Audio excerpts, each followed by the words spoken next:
મચ્છુકાંઠા વિસ્તારના જેતપર ગામના ઠક્કર હરિભક્ત શ્રી મહાદેવભાઈ ભોજાણી ઉત્તમ કોટીના મુક્ત હતા.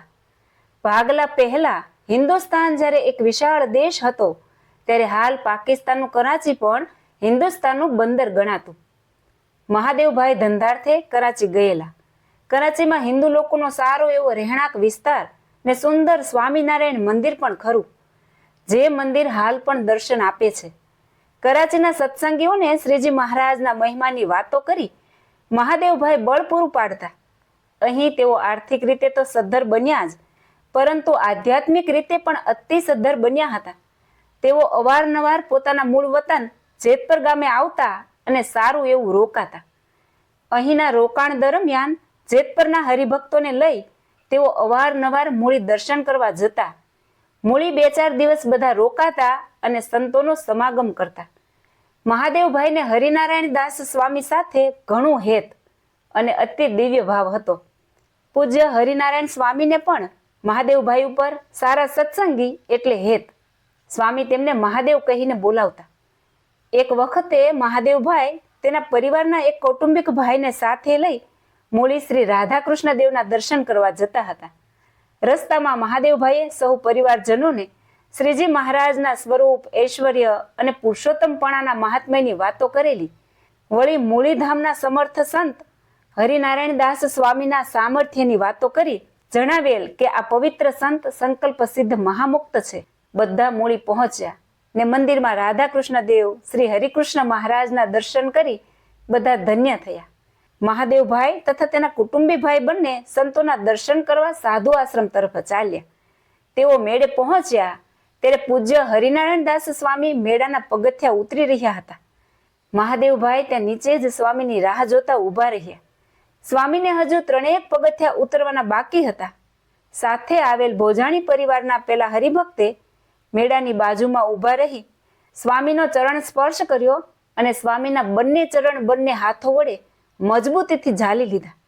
સ્વામી તો પગથિયા પર સ્થિર થઈ ગયા ને સ્વામીના ચરણ પકડી પેલા ભાઈ રડવા લાગ્યા. સ્વામીએ પેલા હરિભક્તના બદલે મહાદેવભાઈને પૂછ્યું કે મહાદેવ, આ ભાઈ કેમ રડે છે? કાંઈ દુઃખ છે? મહાદેવભાઈને રસ્તામાં આ હરિભક્તે પોતાનો સંકલ્પ જણાવ્યો. તેથી મહાદેવભાઈ બોલ્યા કે સ્વામી, તેમને ત્યાં શેર માટેની ખોટ છે, તેથી રડે છે. ત્યારે સ્વામી કહે, ઓહો, દીકરા માટે રડે છે. જા, ભગવાન સ્વામિનારાયણ એને 4 દીકરા આપશે. એમ કહી એ હરિભક્ત માથે હાથ ફેરવી આજ્ઞા કરી કે ભગવાનનું ભજન ખૂબ કરજો ને શિક્ષાપત્રીની આજ્ઞામાં રહેજો.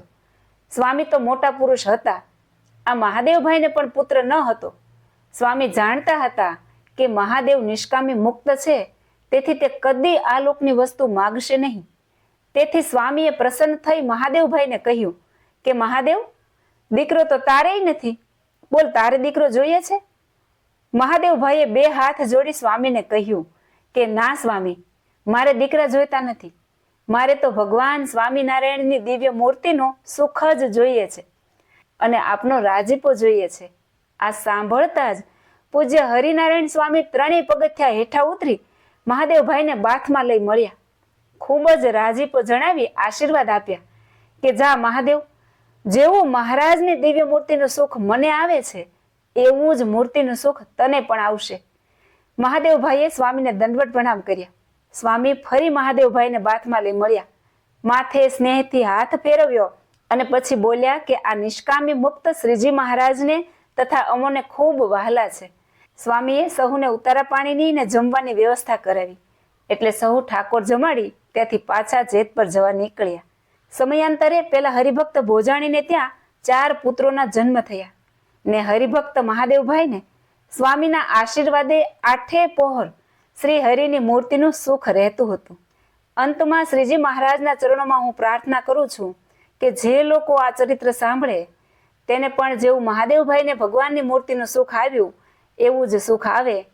જય શ્રી સ્વામિનારાયણ.